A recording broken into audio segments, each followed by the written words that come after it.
ഞങ്ങള് നമ്മളുടെ കല്യാണം കഴിഞ്ഞ് എനിക്ക് കിട്ടിയ ഗിഫ്റ്റ് ആണത്. പിന്നെ എനിക്ക് തന്നെ ഈ ഡയമണ്ട് നെക്ലസ് അഭിഷേകിന്റെ കൂടെ.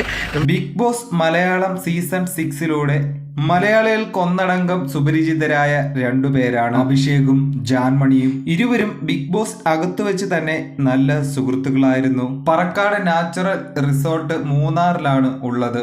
താരങ്ങളുടെ ഓരോ വിശേഷങ്ങളും അവർ സോഷ്യൽ മീഡിയയിൽ പങ്കുവെക്കാറുണ്ട്. ഇപ്പോഴിതാ കഴിഞ്ഞ ദിവസം ഇരുവരും ചേർന്ന് ലൈവിൽ എത്തിയിരുന്നു. ആ ലൈവിൽ ഇരുവരും വിവാഹം കഴിഞ്ഞു എന്നാണ് പറഞ്ഞിരിക്കുന്നത്. പിന്നീട് ഇരുവരും ആ പറഞ്ഞത് സത്യമല്ല എന്ന രീതിയിലും പറഞ്ഞിരുന്നു.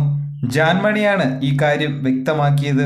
ഞങ്ങൾ രണ്ടുപേരും വിവാഹിതരായി, ഇപ്പോൾ ഞങ്ങൾ പറക്കാട് നാച്ചുറൽ റിസോർട്ടിൽ ഉണ്ട് എന്ന് പറഞ്ഞാണ് ഇരുവരും ലൈവിൽ വന്നത്. പുതിയ നല്ലൊരു വീഡിയോയുമായി നമുക്ക് ഇനിയും കാണാം. നിങ്ങൾ ഈ ചാനൽ ആദ്യമായിട്ടാണ് കാണുന്നത് എങ്കിൽ സബ്സ്ക്രൈബ് ചെയ്യൂ. അടുത്ത വീഡിയോയിൽ കാണാം. Good bye.